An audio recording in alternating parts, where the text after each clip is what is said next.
जो हम अविरल भक्ति की शिव महापुराण की कथा सुनने के लिए बैठे हैं, बाबा से ये निवेदन कर कर बैठना कि बाबा मैंने सुना है कि आपकी शिव महापुराण की कथा जो सुनता है, आप बाबा 3 महीने में उसकी मनोरथ पूर्ण कर देते हो। ऐसी कृपा हम पर भी बनाना, ऐसी करुणा हम पर भी हो।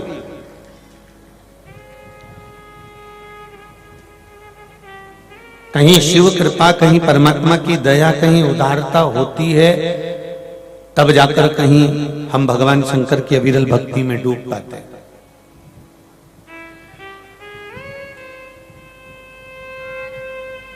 तब जाकर हम कहीं भगवान का भजन, स्मरण, कीर्तन, मंत्र जाप, नाम जाप कर पाते हैं। और जैसे जैसे हम भगवान की भक्ति में डूबते चले जाते हैं, जैसे जैसे हम परमात्मा के स्मरण में डूबते चले जाते हैं, हमको जैसे परमात्मा की कथा में, परमात्मा की भक्ति में, परमात्मा के भजन में, परमात्मा के स्मरण में समय का भान नहीं होता। उसी तरह भगवान की अविरल भक्ति में, भजन में, कीर्तन में, स्मरण में हमें अपने देह का भान नहीं होता।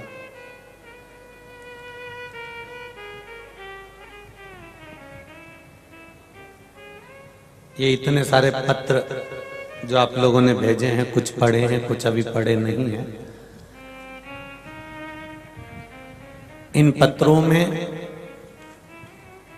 आप लोगों ने जो शिव भक्ति करी है, जो भगवान शंकर का पशुपति व्रत करा है, या शंकर भगवान का स्मरण करा है, या शिव जी की भक्ति को धारण करा है, शंकर की अविरल भक्ति में जो आप डूबे हुए हो, उसका कुछ जीवन में आपको प्राप्त हुआ तो आपने उसमें पत्र के माध्यम से लिखकर भेजा है कि हमने अपनी जिंदगी में ये सुख का अनुभव किया है, हमने ये आनंद का अनुभव किया।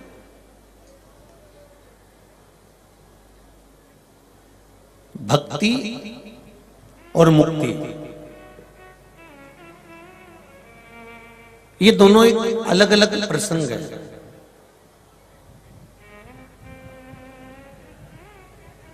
थोड़ा सा दान करोगे, थोड़ा सा पुण्य करोगे, थोड़ा सा सत्कर्म करोगे, थोड़ा सा आप किसी के लिए समर्पण का भाव रखोगे तो मुक्ति तो मिल जाना। मुक्ति का कोई विशेष टेंशन या मुक्ति का कोई विशेष चिंता करने की जरूरत नहीं है। पर शिव महापुराण की कथा कहती है कि मुक्ति तब हो जब उसके साथ में भक्ति का समावेश हो।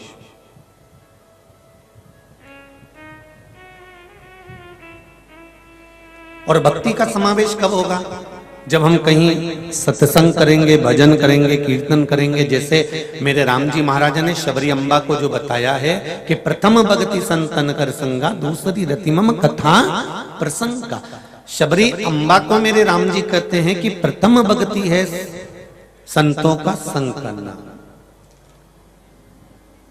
संतों के सानिध्य में सत्संग करना। और जब हम सत्संग में लीन होते चले जाते हैं, भजन में लीन होते चले जाते हैं, हम भगवान की अविरल भक्ति में लीन होते चले जाते हैं, हम सत्संग की ओर आगे बढ़ते चले जाते हैं, तो परमात्मा की दृष्टि अपने आप अपने ऊपर पड़ने लगती है। पहले कथा में कहा था, अगर धन होगा तो चोर की नजर जरूर होगी, सुंदरता होगी तो लुच्चों की नजर जरूर होगी, और अगर हृदय में शिव की भक्ति होगी तो शंकर जी की नजर जरूर होगी। पहले भी कथा में कहा है, अगर हृदय में भक्ति का संचार है, अगर हृदय के भीतर भक्ति विराजमान है तो शिव की दृष्टि जरूर होगी, ये निश्चित है। मैंने तेरे ही भरोसे ओ बाबा, तेरे ही भरोसे हवा बिच उड़ती जावांगी, बाबा डोर हथो छठी नामे कटी जावांगी। सतगुरु में तेरी पतंग, ओ भोले में तेरी पतंग। हवा विच उड़ती जावांगी, बाबा डोर हथो छड़ी नामे कटी जावांगी। ओ भोले मैं तेरी पतंग। शिव की अविरल भक्ति की ओर हम चले। जिस शिव महापुराण को, कथा को आप सुनने के लिए बैठे हो, यह पुराण कोई साधारण सा विषय नहीं। एक कान से सुनी, दूसरे कान से निकाल दी, बची कुची थी, कपड़े में से झटकार दी। घर पहुंचे तो लोगों ने पूछा, कथा में गई थी? हाँ। क्या लेकर आई? अरे वो जो लेना था वो तो वहीं छूट गया।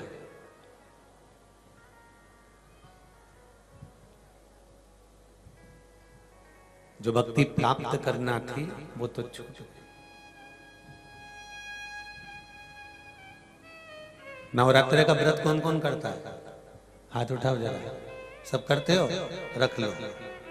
नवरात्रि में जोत कौन कौन जलाता है? ठीक है। जो जोत जलाते हैं तो 9 दिन तक अगर देवी की जोत जलाकर रखना है तो उसके ऊपर हंडी रखना पड़ती कि नहीं रखना पड़ती? अरे बोलो तो जब के रखते हैं हंडी। क्यों रखते हैं हंडी को? क्योंकि अगर जोत के ऊपर कांच की हंडी या उसकी सेफ्टी के लिए, उसकी रक्षा के लिए हम व्यवस्था नहीं करेंगे तो हवा आएगी और जोत को ठंडा कर जाएगी।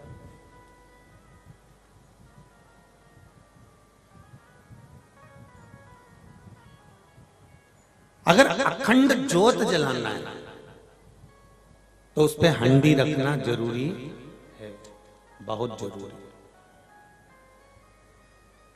अगर हंडी नहीं रखाएगी तो हवा का झोंका आएगा और वो जोत को ठंडा कर देगा, बुझा देगा, समाप्त कर देगा। उसी तरह जैसे अखंड जोत जलाते समय, 9 दिन की जोत जलाते समय हंडी रखना जरूरी है, जिससे जोत जलती रहे, उसी तरह जब तक यह मनुष्य का देह है और इसके भीतर जब तक जोत जल रही है श्वास की, तब तक परमात्मा की कथा और शिव के मंदिर की हंडी रखना जरूरी है, जिससे ये जोत अखंड जलती है।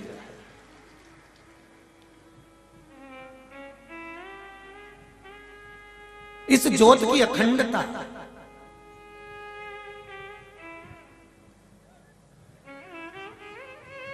इस जोत की अखंडता तब रहेगी जब तक ये भगवान के मंदिर नहीं जाता, ये जोत की अखंडता नहीं रह पाती।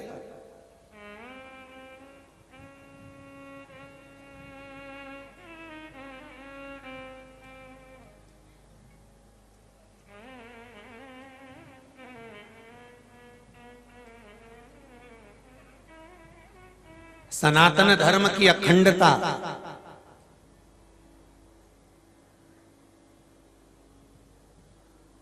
पूर्व में भी रही है। सनातन धर्म की अखंडता में धोती और चोटी, क्या क्या चीज? जम के बोलो जरा। धोती और चोटी सनातन धर्म की अखंडता को मजबूत करने के ये 2 पहलू रहे हुए हैं, जो सनातन धर्म की अखंडता को भी प्रबल करते हैं, बलवान करते।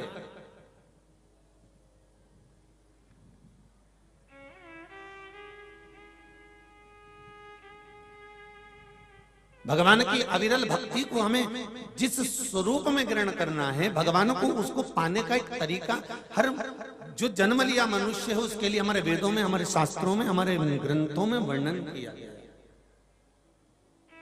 यहां तक तुलसी बाबा ने भी रामचरितमानस में कह दिया, कलयुग केवल नाम आधार, सुमर सुमर नर उतरई। जम के बोलो जरा, उतरई पारा। कलिकाल में नाम की आधारशिला है। तुलसीदास जी ने ये नहीं लिखा कि कलयुग केवल राम आधारा।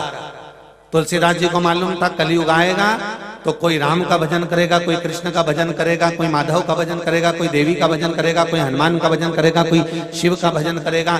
जिसकी मर्जी पड़ेगी वो उसका भजन करेगा। इसलिए तुलसीदास जी ने ये नहीं लिखा कि कलयुग केवल राम आधारा, तुलसीदास जी ने तो लिखा कलयुग केवल नाम आधारा। तुम किसी का भी नाम लो, पर नाम लेते समय तुम्हारा विश्वास, तुम्हारी दृढ़ता, तुम्हारी श्रद्धा, तुम्हारा बल, दृष्टि, चित्त, ये सब एकाग्र चित्त होना चाहिए। जब तुम्हारा दिल, हृदय, मन, चित्त, वृत्ति ये सब परमात्मा के चरणारविंद में जब एकाग्र चित्त हो जाएगी तो शिव महापुराण की कथा कहती है, राम कथा कहती है, फिर परमात्मा को मिलने में देरी नहीं होगी, भगवान मिल जाएंगे।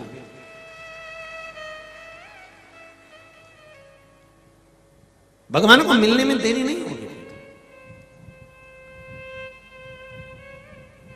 शिव महापुराण के प्रारंभ में देवराज ब्राह्मण का चरित्र आता है।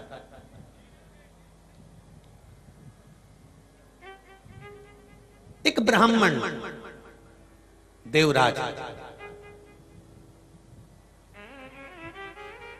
और इस ब्राह्मण देवराज ने ब्राह्मण के घर में जन्म लेने के बाद भी ब्राह्मण कर्म कभी नहीं करा। ना कभी वेद पढ़ना, ना कभी शास्त्र पढ़ना, ना कभी भगवान का भजन करना, ना कभी कीर्तन करना, ना कभी मंत्र जाप करना, ना कभी स्मरण करना। बस एक काम करा इसने, देवराज ने ब्राह्मण के घर में जन्म लेने के बाद भी कभी सत्कर्म नहीं करा, कभी ब्राह्मण कर्म नहीं करा, और ब्राह्मण कर्म ना कर कर केवल एक काम करा कि चोरी जरूर करी इसने, पर वो ब्राह्मण का कर्म नहीं है।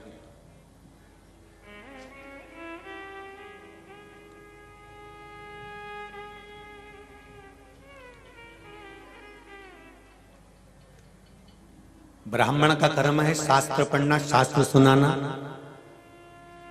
वैश्य का कर्म है धन एकत्रित करना। क्षत्रिय का कर्म है रक्षा करना। शूद्र का कर्म है सेवा करना।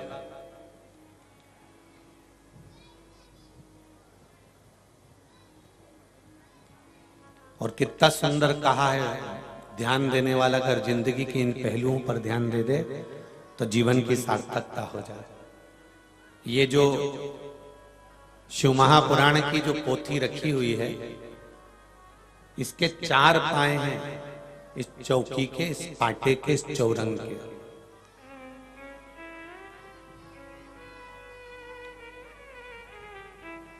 जिस पर भगवान की ये पोथी रखी है, ब्राह्मण जिसके ऊपर श्रीमद् भागवत रखते हैं, रामचरितमानस रखते हैं, शिव महापुराण रखते हैं, पद्म पुराण, अग्नि पुराण, नर्मदा पुराण, ब्रह्मवर्ता पुराण, जो भी पुराण ब्राह्मण अगर किसी पाटे पर रखता है तो उसकी चौकी पर रखता है। चौकी के 4 पाए होते हैं। किस किस के घर में चौकी है? जिसके ऊपर आप भोजन रखते हो, पाटा चौकी, जिसके ऊपर भगवान को विराजमान करते हो, जब पूजन करते हो सत्यनारायण भगवान की तो चौकी के ऊपर रखते हो। 4 पाए होते हैं जिस पर पुराण रखी है, जिस पे परमात्मा रखा हुआ है, जिस पे भगवान हम रखते हैं, जिस पे हम भागवत, रामायण, गीता, शिव महापुराण, अग्नि पुराण, नर्मदा पुराण, जिस पुराण को ब्राह्मण पढ़ता है उसको 4 पाए की चौकी पर रखता है। ये 4 पाए हैं कौन से? ब्राह्मण, क्षत्रिय, वैश्य और शूद्र। ये 4 पाए के, 4 वर्ण के 4 पाए हैं, जिसके ऊपर ये शिव पुराण, ये रामायण, ये भागवत रखी हुई है। शिव महापुराण की कथा कहती है एक पाया भी अगर इसमें से टूट जाता है तो पुराण उस पर नहीं रखाती है, क्योंकि पुराण रखेंगे तो वो गिर जाएगी। उसी तरह हमारे सनातन धर्म के ये 4 वर्ण, 4 पहलू, 4 सुख देने वाले हैं। एक ब्राह्मण, दूसरा क्षत्रिय, तीसरा वैश्य और चौथा शूद्र। अगर ये 4 वर्ण के 4 पाए मजबूत हैं सनातन धर्म के, तो ये शास्त्र कहता है कि फिर सनातन धर्म कभी नहीं गिर सकता, वो अग्रणी ही रह सकता, वो अग्रणी ही रहेगा, उसको कोई गिरा नहीं सकता।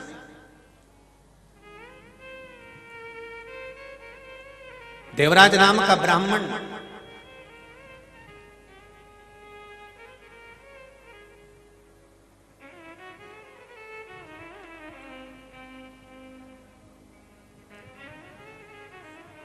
चोरी का धन लेकर शंकर भगवान के मंदिर में प्रवेश कर गया, क्योंकि उसके शरीर में ताप हो रहा था।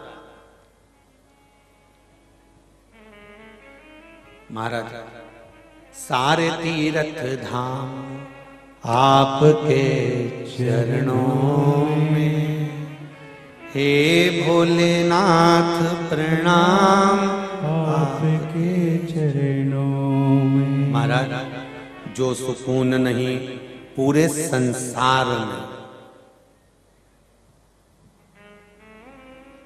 जो सुकून नहीं पूरे संसार में, वो सुकून मिलता है महादेव के दरबार में। बड़ी प्रेम से प्राप्त होता है। बड़े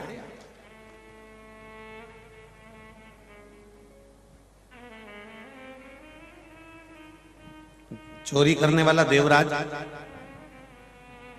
अगर धन की चोरी कर कर लेकर जा रहा है और उसके शरीर में अगर तपन हो रही है, उसके शरीर में अगर कुछ बेकार लग रहा है, उसके शरीर में ताप पड़ रहा है, उसके शरीर में बुखार आ रहा है, उसके शरीर में कष्ट है, तो देवराज अगर कहीं गया तो कितनी सारी जगह थी देवराज को छुपने के लिए, कहीं दूसरी जगह चले जाता, पर नहीं, अगर देवराज गया तो महादेव के चरणों में गया, शिव मंदिर में गया।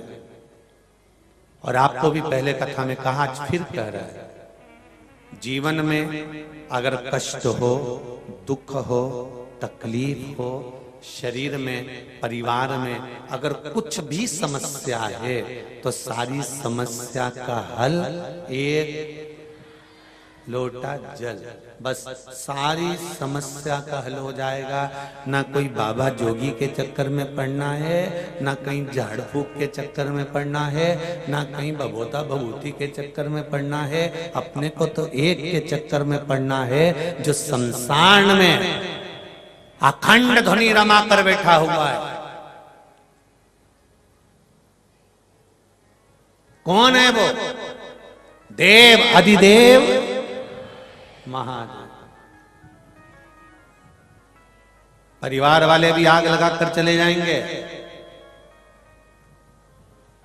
जब मरोगे शमशान में अकेला छोड़ के आग लगा के चले जाएंगे। कौन आएगा रात को तुमसे बात करने के लिए? परिवार वालों से कह देना, जब मैं मरूं तो मेरा हैंडसेट चिता पे धर देना। होगा रखेगा कोई रखेगा? कितना सुंदर प्रसंग है महाराज जी। एक बच्चा अपनी दादी से पूछा, दादी, ओ दादी। दादी बोली हाँ, और दादी रोती जाए रोती जाए रोती जाए रोती जाए, और दादी, घर के लोग दादाजी के सारे कपड़े बाहर पटक रहे हैं, बेटा दादाजी चले गए।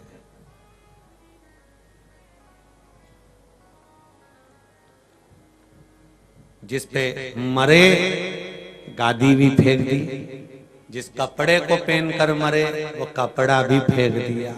तो पोता ने दादी से कहा, दादी, दादा की सोने की चेन पड़ी है, वो भी तो फेंक दो। दादी सिर पे पल्लू रख के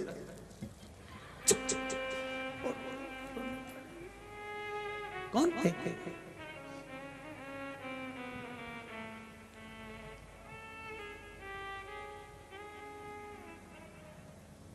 अच्छा, एक बात आपसे पूछें, सागर वालों, हमने सुना है सागर के लोग जवाब बढ़िया शानदार तरीके से देते हैं।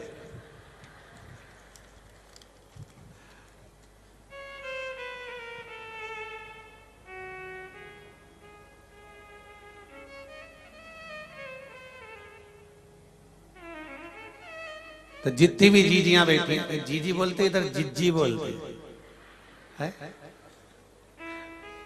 तो हमको तो इधर की इतनी भाषा तो स्मरण नहीं है, पर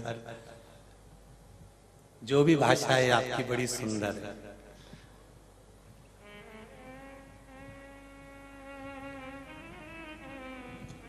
एक बात आपसे पूछना चाहेंगे,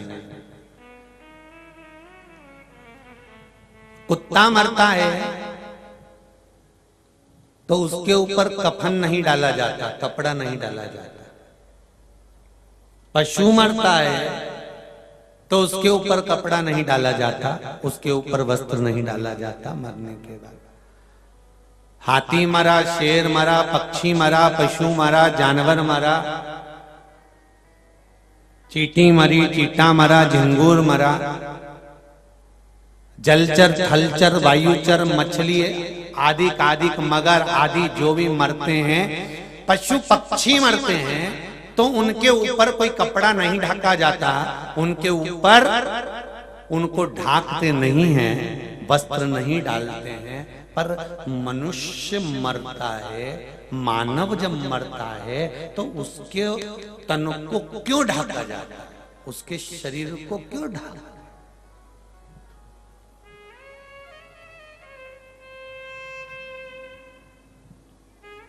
काय जी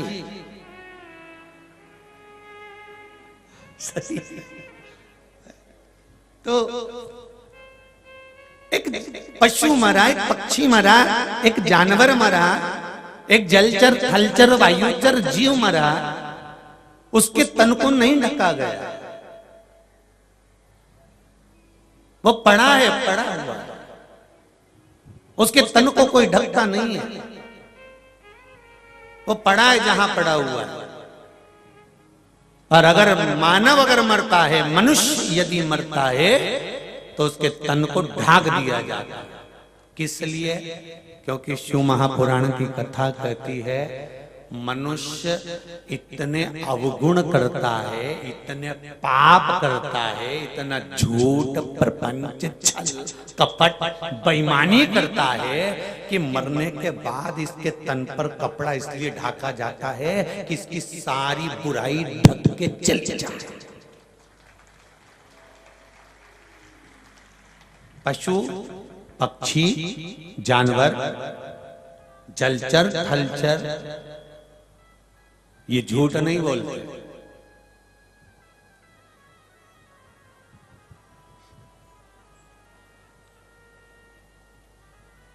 इनका भी एक नियम है, इनका भी एक उसूल है। जानवर का भी एक नियम होता है, जानवर भी एक संकल्प में बंधा होता है। शेर से कोई कह दे कि तू घास खा, खाएगा? जम के बोलो जरा, नहीं खाएगा।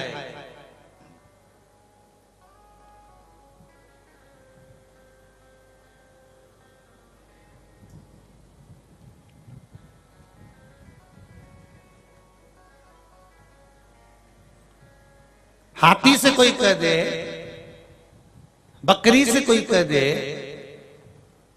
कि तुम मांस का भक्षण करो, करेगी? नहीं। जानवर का भी एक असूल होता है कि मांसाहारी मांस का ही भक्षण करता है, शाकाहारी शाकाहार का ही भक्षण करता है। पर जानवर का एक संकल्प और एक उसूल होता है कि वो अपने नियम से चलता है कि मैं मांसाहारी हूं तो मांस खाऊंगा, मैं शाकाहारी हूं तो शाकाहारी की वस्तु ही खाऊंगा। परंतु संसार में जन्म लेने वाला यह मनुष्य कोई संकल्प और इसका कोई उसूल नहीं होता। ये तो जहां कभी इसमें घुस जाता है, कभी इसमें घुस जाता है। भोजन करते करते कभी मांसाहारी बन जाए और मांसाहार करते करते कब शाकाहारी बन जाए, इसका कोई उसूल नहीं है। समझ लेना कि जानवर भी अपने नियम से चलता है, पशु भी अपने नियम से चलता है, पक्षी भी अपने नियम से चलता है। पर नियम को अगर भंग करना जानता है तो केवल एक मनुष्य ही जानता है कि कब कौन से नियम को तोड़ना। और हम कहते हैं हम समझदार हैं, हम कहते हैं हम असूल प्रधान हैं, हम कहते हैं कि हमें एक प्रबलता है, हमें एक संकल्प की प्रबलता है, हम अपने नियम पर चले। माता के गर्भ से जन्म हुआ, दोनों मुष्टिकाएं बंद थी माता के गर्भ से, दोनों मुष्टिकाएं बंद, गर्भ में उल्टे लटके हुए थे और प्रतिज्ञा कर रहे थे दोनों मुष्टिकाओं को बांधकर, माता के गर्भ से मुझे बाहर निकाल दो, मैं भजन करूंगा, भजन करूंगा, भजन करूंगा। जैसे ही माता के गर्भ से बाहर निकले, मैं भोजन करूंगा, भोजन करूंगा, भोजन करूंगा, भजन गायब हो गया, भोजन चालू हो गया। कितना बड़ा संकल्प लेकर हमारा जन्म हुआ था, कितने बड़े संकल्प के अनुकूल हमारा जन्म हुआ था कि हम मृत्यु लोक में आएंगे तो भजन करेंगे, कीर्तन करेंगे, स्मरण करेंगे, मंत्र जाप करेंगे, नाम जाप करेंगे। हम जन्म लेने के बाद में भगवान की भक्ति में डूबेंगे, पर हम डूबे कहां हैं?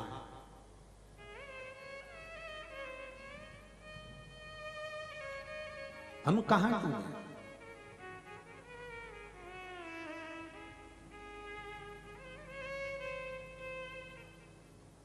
हम उस शिव भक्ति से दूर हैं, हम उस अविरल भक्ति से दूर हैं।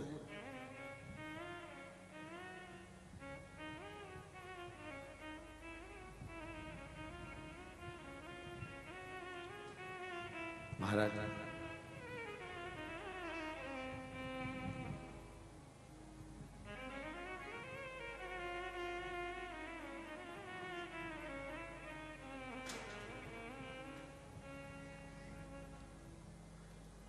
एक तेरे ही भरोसे ओ भोले, तेरे ही भरोसे हम भगवान की भक्ति की, अविरल भक्ति की एक आनंदता के साथ इस जीवन को सुखमय जिए। जानवर मरे तो उसके तन को नहीं ढकते, पर मनुष्य मरे तो उसके तन को ढका जाता है, केवल तन नहीं ढका जाता। क्यों ढकते हैं? उसका कारण है कि झूठ, छल, कपट, प्रपंच, बेईमानी सब इसके अंदर समाया हुआ है, इसलिए इसको ढकना जरूरी है, इसको ढकना जरूरी है। देवराज शिव मंदिर में गए,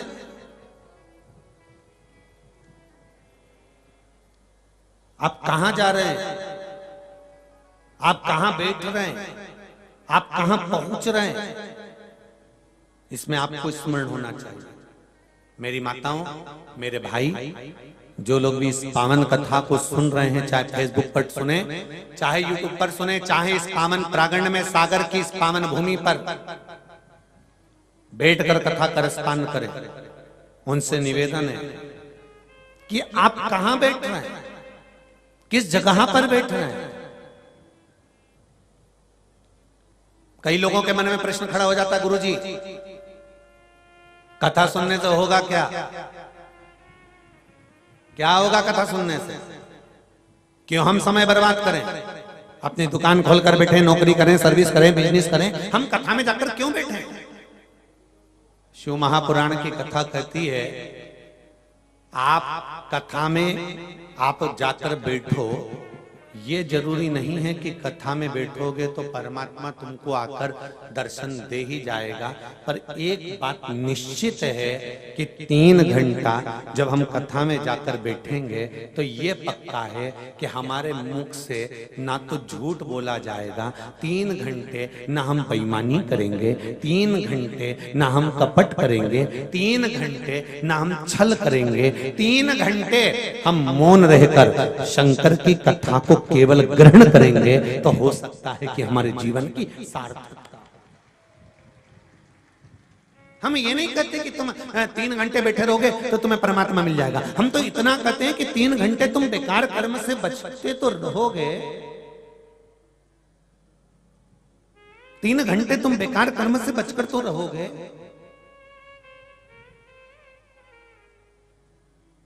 और यदि थोड़ा बहुत समय भी अगर आपका भगवान की अविरल भक्ति में लगा है, और बहुत ध्यान से सुनना महाराज, इतने दूर से सागर से पटकुई तक तुम अगर ऑटो में बैठकर, गाड़ी में बैठकर, मोटरसाइकिल पर, साइकिल पर, स्कूटर पर, स्कूटी पर बैठकर अगर यहां तक आए हो, तो एक दिन नंदी पर बैठकर, गरुण पर बैठकर वो भी तो वहां तक जाएगा, वो भी तो पहुंचेगा कि नहीं पहुंचेगा।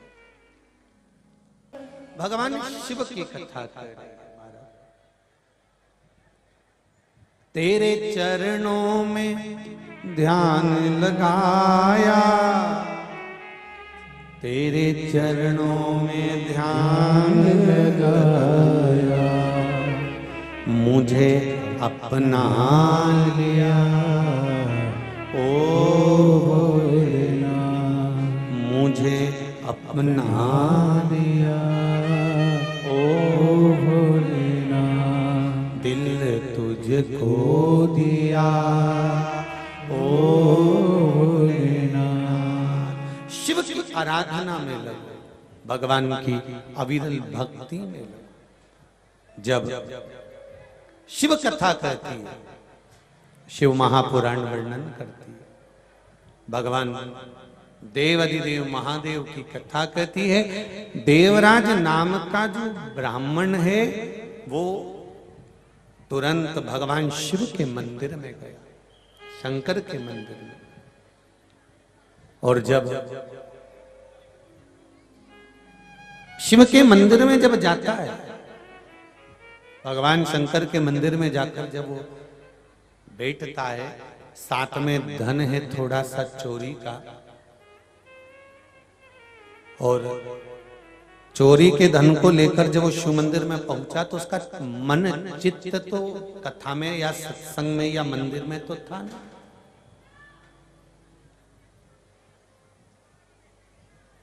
कथा में देखो, शरीर को लेकर कथा में चले जाना सरल है, पर मन को कथा में लगाना कठिन है। एक बात आप लोगों से कहेंगे, बहुत दूर दूर से अपना घर छोड़कर ऑटो में 10-20 रुपए लगाकर आप यहाँ पहुंचते हो, तो कथा बड़े ध्यान से सुनना, जिससे 7 दिन की जब कथा सुन लो, जिस कामना से सुन लो, तो 3 महीने में बाबा आपकी मनोकामना पूर्ण कर दे। हृदय लगाकर सुनो।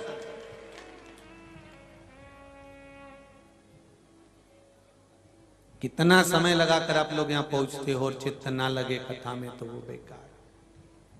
महाराज देवराज मंदिर तक पहुंच गया,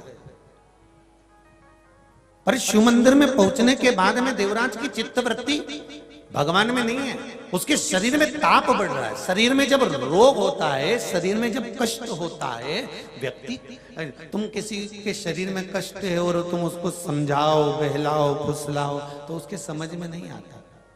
पर एक निवेदन जरूर करेंगे, जब शरीर में अगर कष्ट है, परिवार में अगर दुख है, तकलीफ है, तो एक काम जरूर करना, मेरे देव अधिदेव महादेव का दरवाजा मत छोड़ना, उसको पकड़ कर रखना।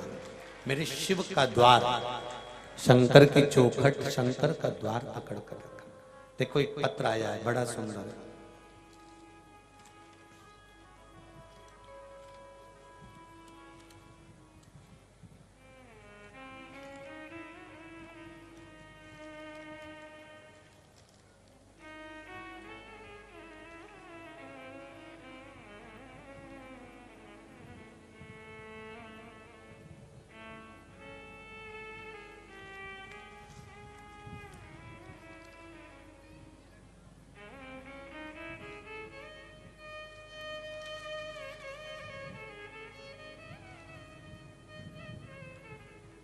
आनंद कुमार जी सेन, पीवासी बांदरी सेन, आप ही हैं? दोनों हाथ हिला दो एक बार। हर हर महादेव। इस पत्र में आपने लिखा है, आनंद जी, 2020 में ऐसी बीमारी से ग्रसित हुआ कि मेरा परिवार पूरा बहुत परेशान हो गया। मैंने लगभग 2 लाख रुपए खर्च किए और वो ऑपरेशन करवाने का फिर भी आराम नहीं लग रहा था। आपकी शिव महापुराण चालू किया, मेरी बहन और पत्नी पशुपति व्रत करना प्रारंभ करा। गुरुदेव 2 व्रत किए, नागपुर में इलाज किया, ऑपरेशन हुआ, पर आराम नहीं था। बाद में जब पशुपति व्रत प्रारंभ किया, सैंपल के लिए 15 दिन में रिपोर्ट आना थी, और वो रिपोर्ट बाबा देव अधिदेव महादेव की कृपा से पूरे जो चांस थे, तकलीफ थी, कष्ट था, बाबा ने हर लिया और मेरी जो रिपोर्ट आई वो एकदम नॉर्मल आई और मैं ठीक हो गया। इतनी बड़ी बीमारी हो गई थी गुरुदेव,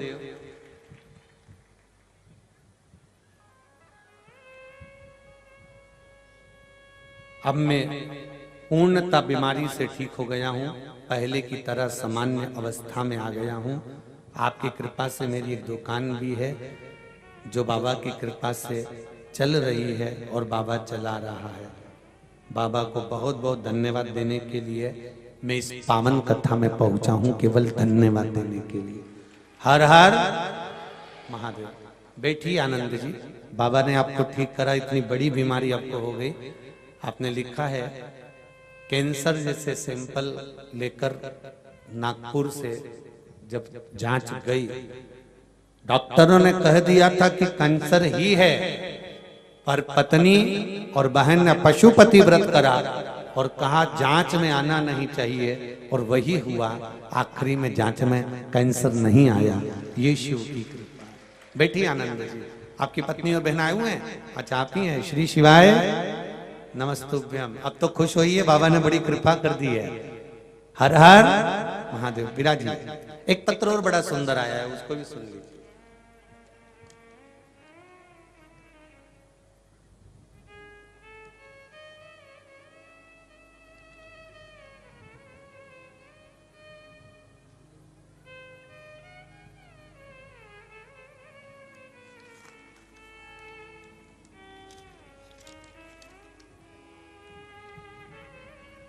कांति सैनी, प्रमोद जी सैनी,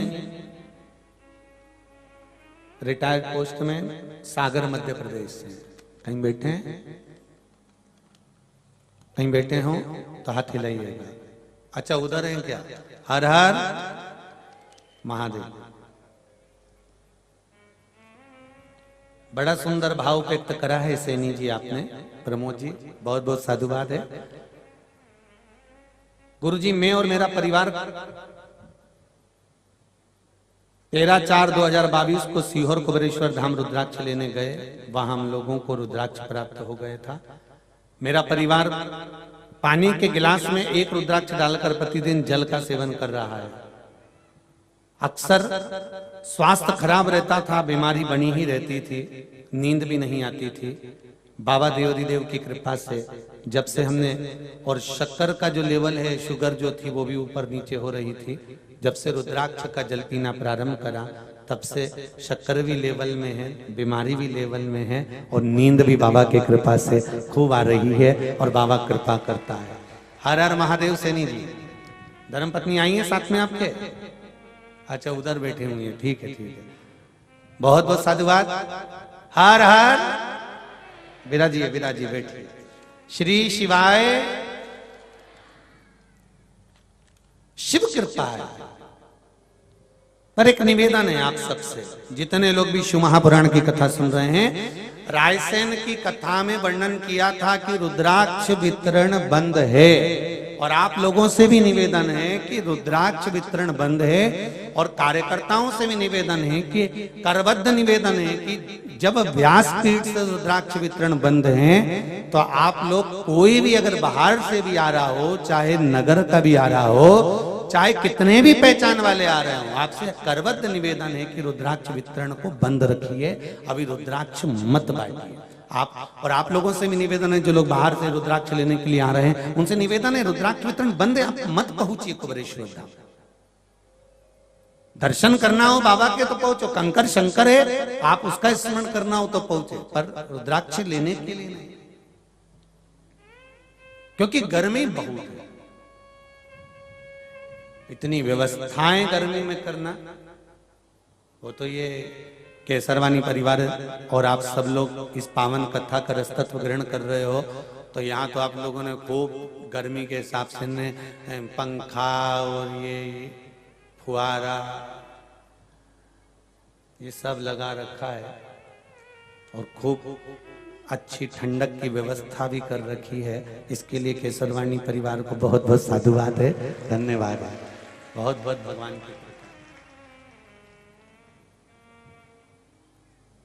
पर कुबेरेश्वर धाम तो बाबा का धाम है, वहां तो कंकर शंकर है। अभी बाबा की कोई प्राण प्रतिष्ठा तो वहां हुई नहीं है, पर कार्य चल रहा है, तो जितनी व्यवस्था हो सकती है उस भूमि पर उतना कर पाते हैं। इसलिए अभी रुद्राक्ष वितरण बंद है, तो उसको बंद रहना है। शिव कथा कर रही है, दिल से, हृदय से, चित्त से, मन से। जो भगवान की भक्ति का स्मरण करता है, शिव श्रवण करता है शिव कथा को, उसका मनोरथ पूर्ण होता है। आप हमारे साथ बाबा देवादिदेव महादेव के शिव महापुराण के मूल मंत्र का स्मरण करेंगे और मंत्र बोलने के बाद अपने हृदय की बात देवादिदेव महादेव से कहेंगे। श्री शिवाय नमस्तुभ्यं, श्री शिवाय नमस्तुभ्यं, श्री शिवाय नमस्तुभ्यं, श्री शिवाय नमस्तुभ्यं, श्री शिवाय नमस्तुभ्यं। शंभो शरणे मांगू घड़ी रे घड़ी, दुख काटो दया करी ने दर्शन बाबा से निवेदन करो। दुख आए, तकलीफ आए, हम ये नहीं कहते कि मनुष्य के शरीर में दुख नहीं आएगा। कोई महाराज आपसे कहता हो, कोई कथा वाला आपसे कहता हो, कोई संत आपसे कहता हो, कोई साधु, कोई सन्यासी, कोई ब्राह्मण जन आपसे कहता हो कि मेरे पास आओ और मैं दुख नहीं आने दूंगा, तो वो हो सकता है भगवान, वो भले भगवान हो सकता है। पर शिव महापुराण की कथा कहती है, शंकर भगवान का चरित्र कहता है कि शिव परिवार पर भी दुख आया। अगर मृत्यु लोक में जन्म लिया है तो दुख तो आए।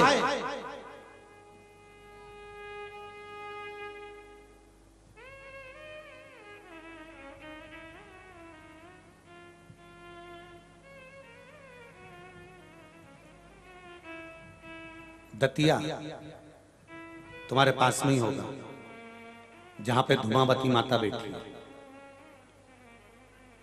धुमेश्वरी माता जहां पर विराजमान है, धुमावती जहां पर विराजमान है। ये शिव परिवार के दुख का ही एक चरित्र है, धुमावती का मंदिर का दर्शन। भगवान शंकर ने एक बार माता पार्वती को काशी में यह बात कह दी थी। भगवान शंकर पार्वती जी से कहते, पार्वती मृत्यु लोक में रहता हूं मैं, ब्रह्मा ब्रह्मलोक में, भगवान विष्णु वैकुंठ लोक में, इंद्र लोक में रहता है, और पार्वती मैं कैलाश पर, पृथ्वी पर, काशी में इस मृत्यु लोक का मैं निवासी हूं। और सुन पार्वती, भूमि पर अगर हम रहते हैं तो कष्ट मनुष्य की देह में आएगा जरूर, यह निश्चित है। ध्यान करिए, बादाम खाओगे तो भी मरोगे, नहीं खाओगे तो भी मरोगे। एसी और डनलप के गद्दे में रहोगे तो भी मरोगे और नहीं रोगे, अरे बोलते तो जाओ रे सागर वालों, तो भी मरोगे। कथा सुनोगे तो भी मरोगे और नहीं सुनोगे तो भी मरोगे। गुलाब जामुन खाओगे तो भी मरोगे और नहीं खाओगे तो भी मरोगे। पर मरना निश्चित है, निश्चित है।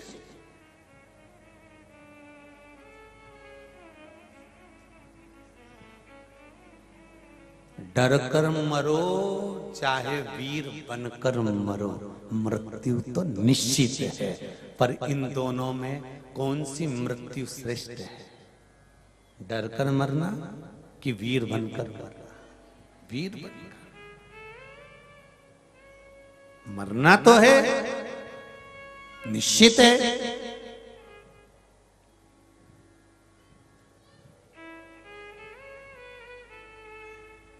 शिव जी ने माता पार्वती से कहा मृत्यु लोक में जन्म हुआ है तो ये बात याद रखना पार्वती कि इस संसार सागर में मृत्यु लोक में जन्म लेने के बाद मनुष्य को भोगना पड़ता है। दो कारणों से मनुष्य का शरीर मिलता है, एक भगवान का भजन करने के लिए, दूसरा कर्म का भोग भोगने के लिए। और सुनो पार्वती, मृत्यु लोक भोगने के लिए होता है। पार्वती जी ने पूछा भोलेनाथ जी से काशी में, आप मुझे क्यों समझा रहे हैं, क्या बात है? शिव जी ने कहा हो सकता है जीवन है ये मनुष्य का, कभी मौका मिल जाए और उस मौके में कर्म भोग भोगना पड़ सकता है। कभी सुख है कभी दुख है। पार्वती जी ने कहा आप जानते नहीं हो, मैं देव अधिदेव महादेव की धर्म पत्नी हूं। शंकर भगवान ने कहा ये मान, ये पद, ये प्रतिष्ठा जीते जी रहती है। शमशान में मुर्दा जब जल जाता है, अच्छे अच्छे जिनकी खूब जोरदार हस्ती थी, उनकी एक लोटे में अस्थि थी।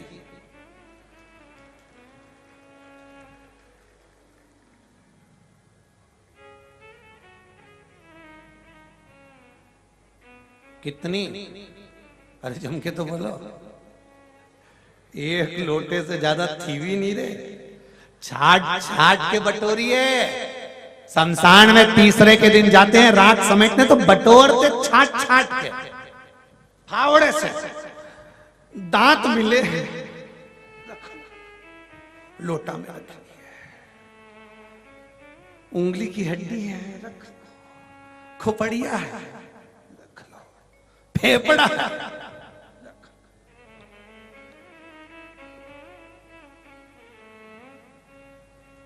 कितना रोना आता होगा, इतना बड़ा मनुष्य का शरीर इतने से लोटे में भरा, इतने से लोटे में। और टेंशन मत लो तुम भी, अपन सब भी लोटे में ही भराएंगे, कोई कहीं दूसरी जगह थोड़ी ना जाएंगे, इतने से लोटे में भरा।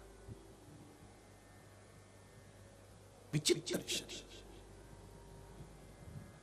पार्वती जीवन में दुख आता है। पार्वती जी कहने लगी मेरे जीवन में दुख? हाँ दुख आता है। पार्वती जी कहने लगी मैं देवी हूं। शिव जी कहते हैं कि तू देवी बाद में है, पहले मृत्यु लोक में तू आई है, हिमालय राज के घर में तेरा जन्म हुआ है, तू प्रकट नहीं हुई है, हिमालय राज के घर में तेरा जन्म हुआ। मेरी अर्धांगिनी बनी है मृत्यु लोक में, इसलिए दुख और सुख ये दोनों मिलेंगे जीवन में। पार्वती जी कहती है ऐसा होता है। हाँ, और आया समय, ये दतिया वाली माता की कथा कहती है, धूमावती की समय आया, शंकर जी तप में लीन हो गए। पार्वती से कहकर तप में लीन हुए भगवान शिव।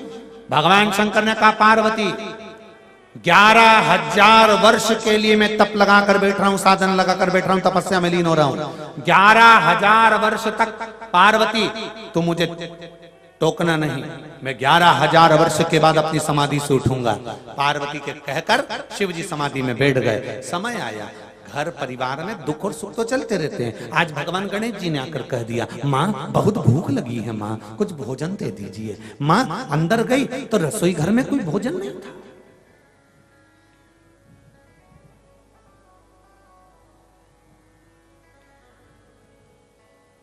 क्योंकि ये लीला शिवजी कर रहे हैं। रसोई घर में कोई भोजन नहीं। थोड़ी देर बाद में कार्तिकेय जी आ गए। कार्तिकेय जी ने आकर कहा माँ माँ बहुत भूख लगी है। माँ ने अंदर जाकर देखा तो भोजन नहीं था। अशोक सुंदरी दौड़ कर आई, माँ भूख लगी है। अशोक सुंदरी को भी भोजन नहीं मिला। माता पार्वती की आंख में आंसू भर गए। मेरे बच्चे आज बिलख रहे हैं, मेरे बच्चे आज रो रहे हैं, मेरे बच्चों को आज दुख है, भूख लग रही है, भोजन नहीं है। बड़ा माता पार्वती को दुख हुआ तो माता पार्वती किससे कहे?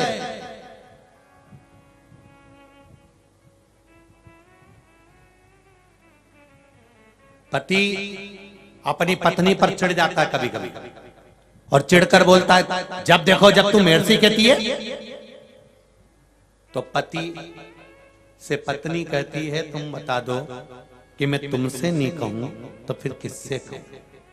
बोलो री जी सही है कि गलत है? और अगर मैं अपने दिल की बात दूसरे से कहूंगी फिर तुमको काली वाली मिर्ची नहीं लगना चाहिए।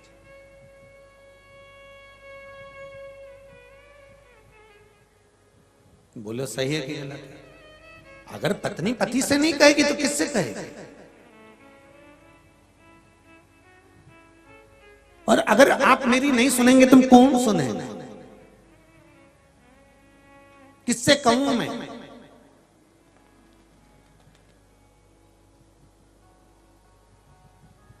शंकर भगवान को माता पार्वती ने जगाना चाहा, शिवजी नहीं उठे।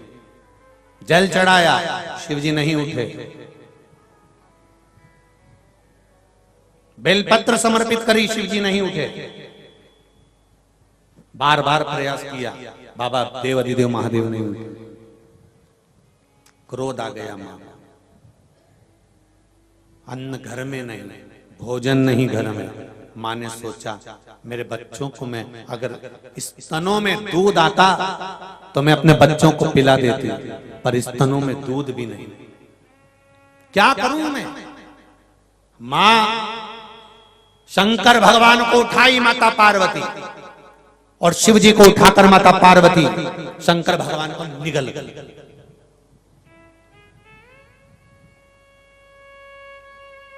आद्य शक्ति है।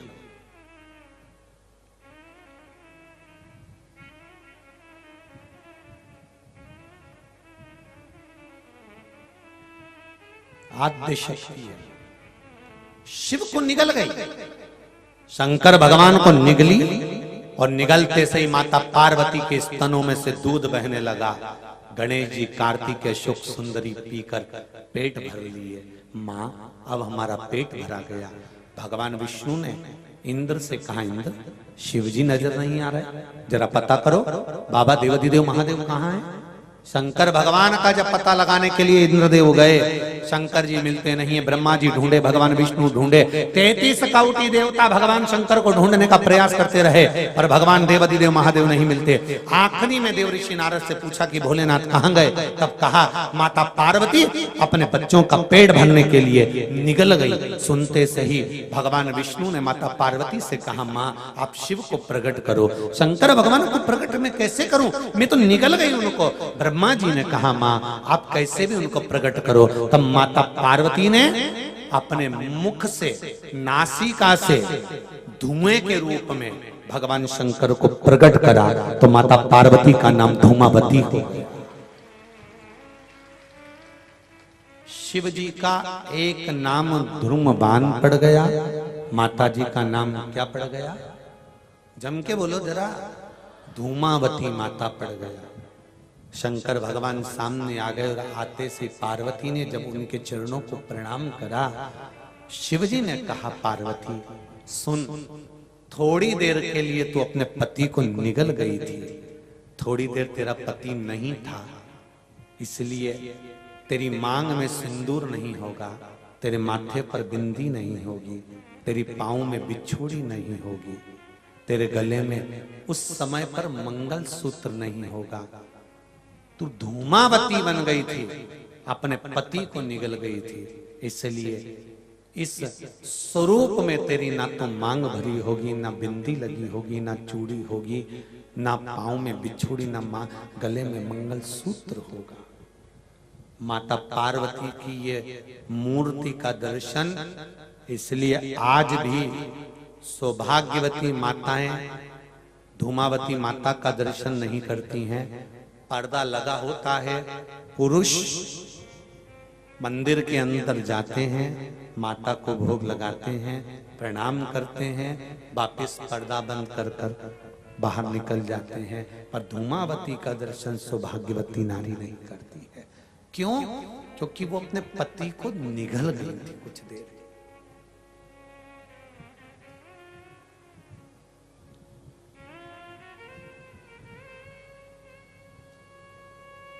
सबसे ज्यादा धूमावती माता की आराधना अगर कोई करते हैं कार्य सिद्धि के लिए, राजनेता आदि प्रशासनिक आदि लोग जो जाते हैं वहां कुछ पाने के लिए जाते हैं।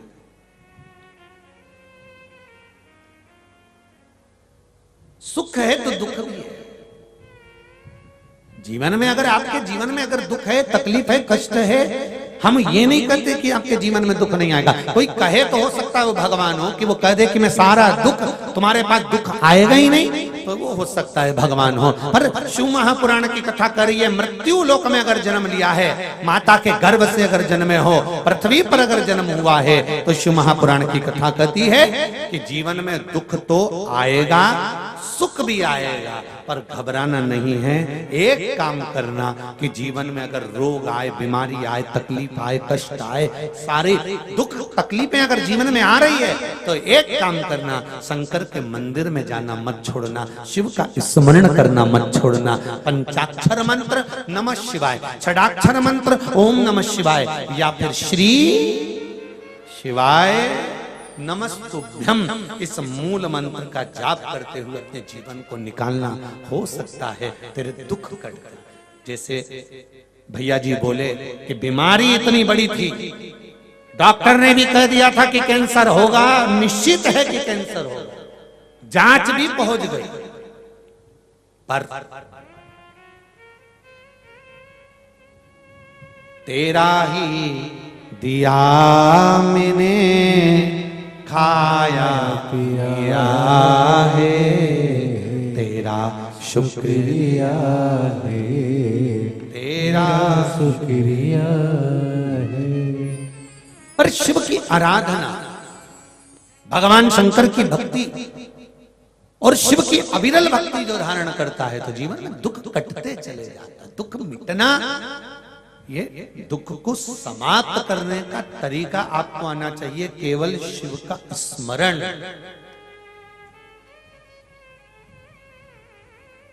जन्म लिया तब माता के गर्भ में केवल एक पिंड के रूप में थे, और मरने के बाद भी परिवार वाले अगर कुछ छोड़ते हैं तो केवल पिंड ही छोड़ते हैं।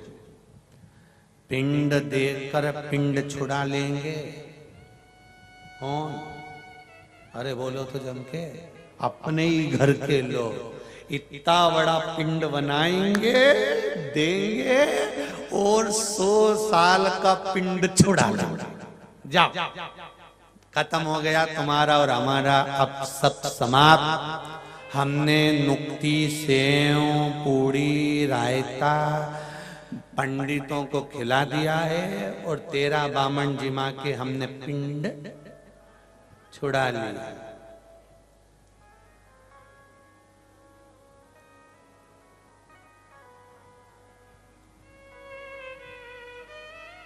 इसीलिए बार बार कहते हैं, मत बुरे कर्म कर बंदे वरना पछताएगा, भगवान की आंखों से तू बच नहीं पाएगा, तू बच नहीं पाएगा।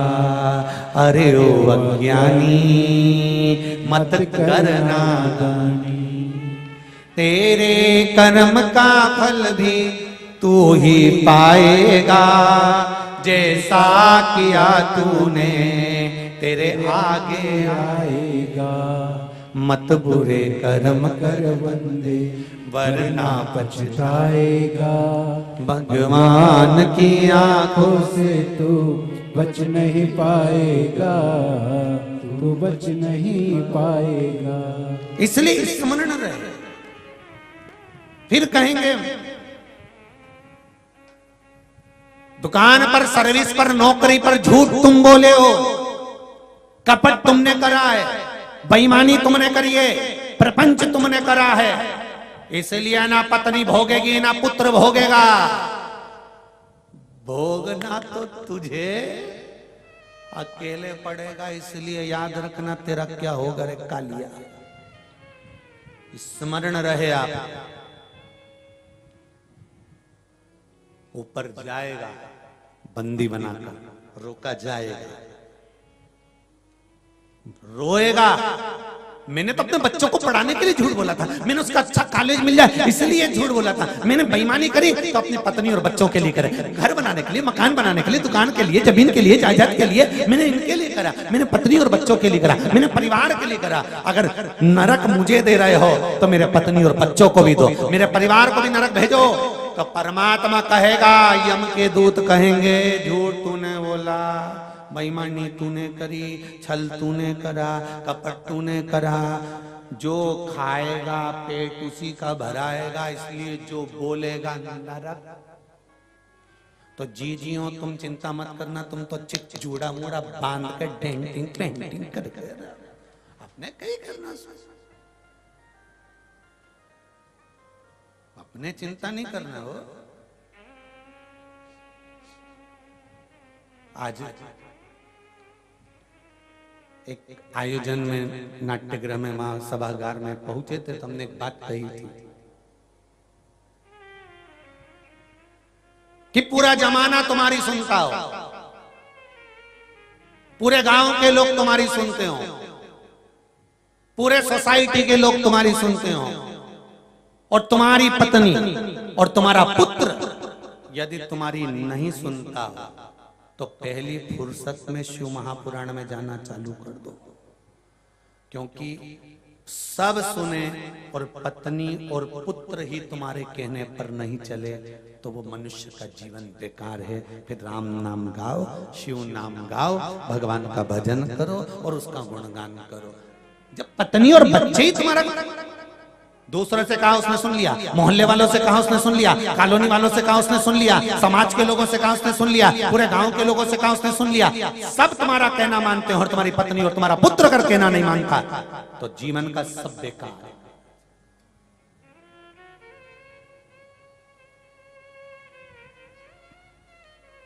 मेरे देवादिदेव महादेव, मेरे शंकर, मेरे ओघड़ी, मेरे त्रिकालदर्शी, मेरे कैलाशी अविनाशी के ऊपर एक लोटा जल चढ़ाने का फल क्या है, उसका महत्व पार्वती खंड के अंतर्गत शिव महापुराण में कहा गया कि माता पार्वती जी ने शिव जी से पूछा कि इस एक लोटा जल चढ़ाने का फल क्या है।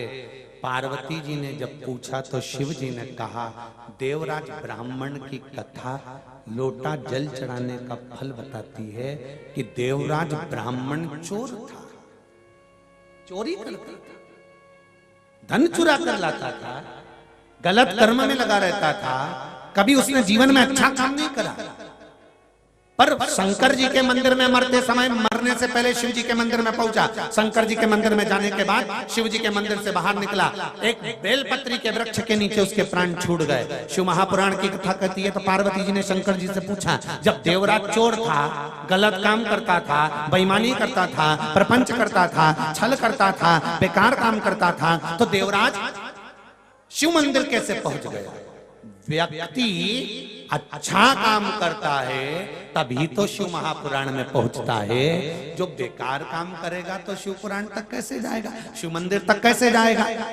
बेकार काम करने वाले को तो भगवान वैसे ही रोक देता है कि तू अच्छी जगह जाए मत। फिर वो अच्छी जगह कैसे पहुंच गया? शंकर भगवान ने कहा, पार्वती, देवराज ब्राह्मण की जो मां थी उसका नियम था एक लोटा जल प्रतिदिन जो भी शंकर का मंदिर घर के पास था वहां जाकर चढ़ाती थी। उस जल का प्रताप ये रहा कि मरने से पहले चोर बेटा भी शंकर के मंदिर पहुंच गया और प्राण छूटने के बाद शिव के धाम चला गया। ये लोटा भर जल का सारी समस्या का हल। जरा जम के बोलो, एक लोटा जल। ऑफिस जाओ तो चढ़ा कर जाओ, दुकान जाओ तो चढ़ा कर जाओ, घर से जाओ तो एक लोटा जल चढ़ा कर जाओ। घर का एक एक बच्चा अगर एक लोटा जल चढ़ाता है तो उसके ऊपर शिव। एक बहुत सरल भाषा में इस कथा को और अच्छे से ले लो। किसी की शादी में तुम जाओ और तुम जाओ, रोटी खाओ चाहे मत खाओ, पानी पियो चाहे मत पियो, पर जिसने बुलाया है तुम उससे मिलकर आओगे कि नहीं आओगे? अरे बोलो जम के, मिलोगे ना कि भाई हम भले खाना नहीं खाए, टाइम नहीं है, हमारे पास समय नहीं है, अब शादी में आए तो हो, पर एक काम तो करोगे ना। क्या? जिसने बुलाया है, जिसके घर शादी है, उससे आमना सामना तो करके आओगे, मिलके तो आओगे, उसको मुंडा दिखा के तो आओगे। क्यों मुंह दिखा कर आओगे? कि उसको लग जाए हम आए थे। उसी तरह तुम पंचाक्षर मंत्र बोलो मत बोलो, तुम षडाक्षर मंत्र बोलो मत बोलो, तुम नमः शिवाय बोलो मत बोलो, तुम श्री शिवाय नमस्तुभ्यम बोलो मत बोलो, तुम कथा सुनो मत सुनो, पर एक काम करना, जैसे शादी में तुम खाना खाओ चाहे मत खाओ, पानी पियो चाहे मत पियो, पर जिसने बुलाया है उससे मिलकर जरूर आते हो, उसको मुंह दिखाकर जरूर आते हो। उसी तरह प्रतिदिन नियम बना लो कि मुझे शंकर जी के मंदिर में अपना मुंह दिखाने के लिए जाना है, जिससे उसके पास जाऊं तो पहचान जाए कि ये रोज आता था, मेरा है, अपना है, उसको पहचान बन जाए, उसकी पहचान करना। एक चाय देने वाला भी रोज ऑफिस में आता है ना, तो ऑफिस के लोग चाय वाले को पहचान जाते हैं। क्यों रे कालू आ गया? हाँ सर, 2 चाय 2 कट ले। फिर अगर 4-6 दिन तक कालू आया और एक दिन नहीं आए तो लोग, दूसरा व्यक्ति आ गया, चाय का ऑर्डर दिया और वो दूसरा आया, क्यों रे चाय तूने दूसरे से मंगवा ली क्या? नहीं वहीं से मंगवाई। तो कालू क्यों नहीं आया रे? कालू क्यों नहीं आया? क्या पता, उससे पूछा क्यों रे आज चाय लेके कालू क्यों नहीं आया? सर उसकी तबीयत खराब है। अच्छा इसलिए नहीं आया। फिर सर को चिंता लगी, देखना उसको अगर कोई दिक्कत परेशानी हो तो मुझे बता देना, हो दवाई मवाई चाहिए हो तो मैं दूं, बैग में से निकाल के ऑफिस में ही रखी हुई है, बोले तो दे दूं, तबीयत खराब हो तो। क्यों आया नहीं? तो चिंता उस व्यक्ति को ऑफिस में लग गई कि वो चाय देने क्यों नहीं आया। जब एक व्यक्ति रोज आता है, चाय देने के लिए नहीं आया, तो ऑफिस वालों को चिंता लग गई, बेचारा कितना अच्छा था, क्या हो गया उसको। उसी तरह तुम रोज रोज मंदिर जाते रहोगे, शिव के द्वार जाते रहोगे, शंकर की चौखट पर जाते रहोगे, और अगर एक दिन तुम्हारा दिल दुख गया, हृदय दुख गया, तुम शिव के द्वार नहीं गए, तो उसको चिंता हो जाएगी, आज कमला भाई आई क्यों नहीं, कारण क्या है, क्या हुआ जो वो पहुंची नहीं, क्या कारण हुआ जो वो पहुंचा नहीं है, कारण क्या है? आप आए नहीं और सुबह हो गई मेरी पूजा की थाली धरी की धरी, क्या कारण हो सकता है, क्या हुआ है?